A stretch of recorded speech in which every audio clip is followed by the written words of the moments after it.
হর হর মহাদেব। আজ হলো মহাশিবরাত্রি, এই কারণে সকাল সকাল স্নানটা সেরে বাড়িতে পুজোটা দিয়ে নিলাম এবং আমরা 4 বোনে মিলে বেরিয়ে পড়েছি এখন আমাদেরই গ্রামের এখানে একটা স্কুল মাঠে, যেখানে শিব পুজো করা হচ্ছে। সেখানে আমরা যাচ্ছি জল ঢালার জন্য। জানো তো, আজকে আমি বুঝতে পারিনি, হয়তো এটা মহাদেবেরই কোনো একটা লীলা হবে। আমরা ভেবেছিলাম হয়তো ওখানে অনেকটা লেট হয়ে গেছে, বেরোতে বেরোতে 10টা-11টা বেজে গেছিলো, আমরা হয়তো পুজো দিতে পারবো না কিংবা অনেক ভিড় হবে। কিন্তু এসে দেখছি যে না, কেউ পুজোই দিতে আসেনি। আর এই যেখানে আমরা পুজো দেবো ভাবছি, দেখতে পারছো সেরকম কেউ পরিষ্কারও করেনি। আর দেখতে পাচ্ছ শিবলিঙ্গগুলো কেমন নোংরা হয়ে রয়েছে। আমি আর দিদি মিলে জল নিয়ে এসেছি এবং পরিষ্কার করলাম। এটা হয়তো মহাদেবেরই কোনো লীলা হতে পারে, যাতে আমরাই ওনাকে এরকম পরিষ্কার করে আমরা সর্বপ্রথম পুজোটা দিই। তো আমার এটা ভেবে খুবই আনন্দ হচ্ছে যে আমরা এই একটা কি বলবো, এত সুন্দর একটা মুহূর্ত আমরা করতে পেরেছি। মানে সর্বপ্রথম আমরা শিবের মাথায় জলটা ঢালতে পেরেছি এবং সবার প্রথম এই স্থানটাকে আমরা পরিষ্কার করতে পেরেছি। আমার তো মানে কি বলবো, মনটা পুরো শুদ্ধ হয়ে গেছে। আমাদের পুজো দেওয়া কমপ্লিট। আমাদের একটু আগে একটা ফানি কিছু হলো, যেটা হলো আমি ভিডিও করেই চলেছি কিন্তু আমি ভিডিও অনই করিনি, মানে কিছুই ক্যাপচার হয়নি।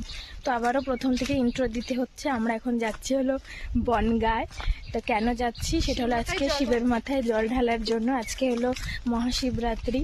তো এখন আমরা 3জন বেরিয়ে পড়েছি। অনেক কি বলবো, এখন 12টা বাজে, ঠিক 12:30 বাজে, 12:40। টোটোওয়ালার কাছে ফোন করেছি, তা টোটোওয়ালা আসে না। আমাদের এখন হেঁটে হেঁটেই যেতে হবে। তো আমরা 3জনের কাছে 3টে পোটলা রয়েছে। ওর কাছে হয়েছে ফলের ব্যাগ, আর এর কাছে হলো বাবা বাজারে যে সেই বাবার খাবার নিয়ে যাচ্ছি। আর এখানে হলো আমার সাজার জিনিসপত্র রয়েছে, শাড়ি টাড়ি। তো এখন এই মানে দুপুর রোদ্রে আমাদের এখন যেতে হচ্ছে।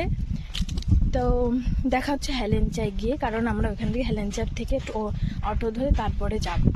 তো ভিডিওটা দেখতে থাকো। অটোতে এখন বসে রয়েছি বনগাঁয় যাওয়ার জন্য, মামার বাড়িতে, যেখানে হলো শিব পুজো হবে, রাত জেগে অনুষ্ঠান হবে। তো আমি ফল আর মিষ্টি যা যা লাগবে সেগুলো নিয়ে নিয়েছি, আর বাবার কাছ থেকে কিছুটা নিয়ে নিয়েছিলাম। আমি ভেবেছিলাম এবার হয়তো আমার আর শিবরাত্রি করা হবে না, কিন্তু মহাদেব সেটা চাননি। মহাদেব চেয়েছে আমি যাতে শিবরাত্রিটা করি এবং তার মাথায় জলটা ঢালতে পারি। তো দেখো, আমি সেজে গুজে চলে এসেছি। আর এখানে দেখতে পাচ্ছ ওই পাশে স্টেজ করেছে, ওখানে কিন্তু গান অটোমেটিক শুরু হয়ে গেছে। আর এই যে হলো মন্দির, আমার এত সুন্দর লাগছিল এইখানে এসে, মানে কি বলবো, মনটা পুরো ভরে যাচ্ছিল। এই যে স্টেজ দেখতে পাচ্ছ, ওই পাশে গান চলছে। আমাদের প্রথম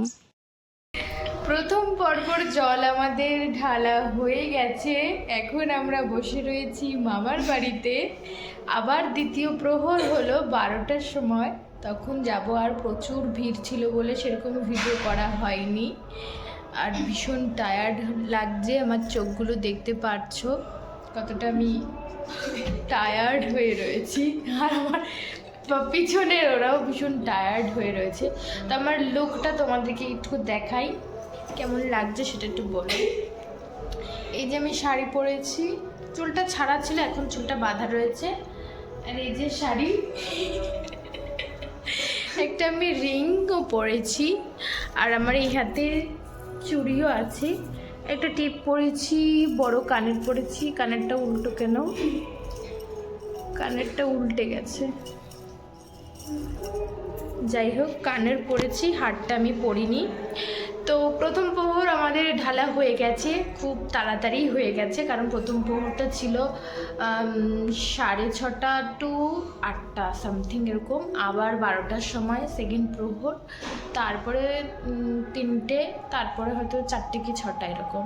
আজকে সারা রাত পুরো জেগে থাকা হবে, খুব এনজয় হবে। তো ভিডিওটা দেখতে থাকো, আশা করি ভালো লাগবে তোমাদের।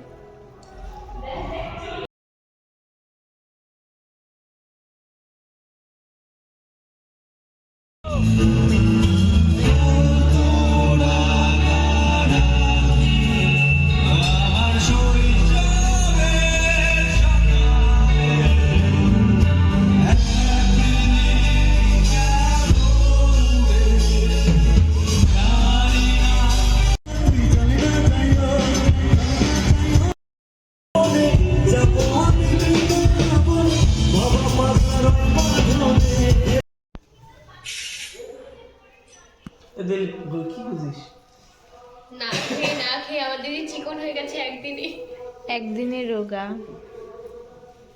3 বার দেওয়া হয়ে গেছে আর একবার রয়েছে, ওটা দেখো 2টো। ফ্রি ফায়ার নিয়ে এমনই করছে এখন। ফ্রি ফায়ার না অন্য কিছু।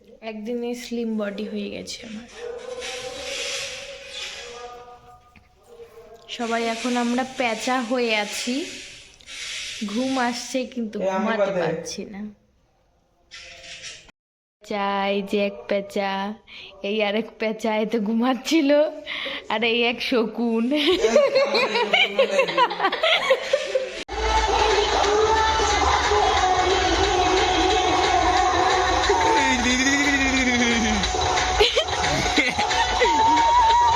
তোকে কিরম বাগদি বাগদি লাগছিল।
সবাই ভাবছো যে আমি কেন এই টাইমে স্নান করেছি আর এমন করে দৌড়াচ্ছি। আরে বেশি কিছু না, আমার মাথা পাগল হয়নি।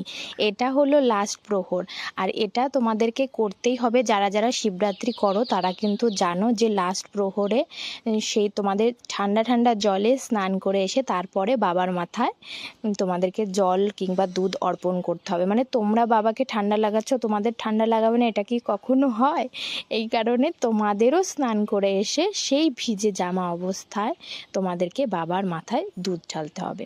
কিন্তু কি বলো তো, প্রথমে একটু ঠান্ডা লাগছিল, কিন্তু পরে কিন্তু আমি খুব মজাই করেছিলাম। মানে খুব সুন্দর একটা মুহূর্ত এবং সুন্দর একটা ফিলিংস ছিল। তো বাবার মাথায় জল ঢালার পরে আমরা চলে এসেছি হলো নন্দীর কাছে। নন্দীকেও আমরা কিছুটা ফুল আর দুধ অর্পণ করে দিলাম। তারপরে কি আমাদের এই মহাশিবরাত্রিটা কমপ্লিট হয়ে গেল। তোমাদের যদি ভিডিওটা ভালো লেগে থাকে প্লিজ লাইক করে যেও, কমেন্ট করো, শেয়ার করো। আর যারা ইউটিউব থেকে দেখছো তারা তো অবশ্যই চ্যানেলটাকে সাবস্ক্রাইব করো, আর যারা ইনস্টাগ্রাম থেকে দেখছো তারা কিন্তু প্লিজ ফলো করে যেও। আর তোমরা যদি ভিডিওটা দেখে লাইক করো তাহলে কিন্তু আমারও মনে একটা আনন্দ আসে যে না, আরও বেশি করে ভিডিও তোমাদের কাছে শেয়ার করব, তোমরাও দেখতে পছন্দ করবে এবং আমারও দিতে ভালো লাগবে। তো দেখা হচ্ছে পরে ব্লগে।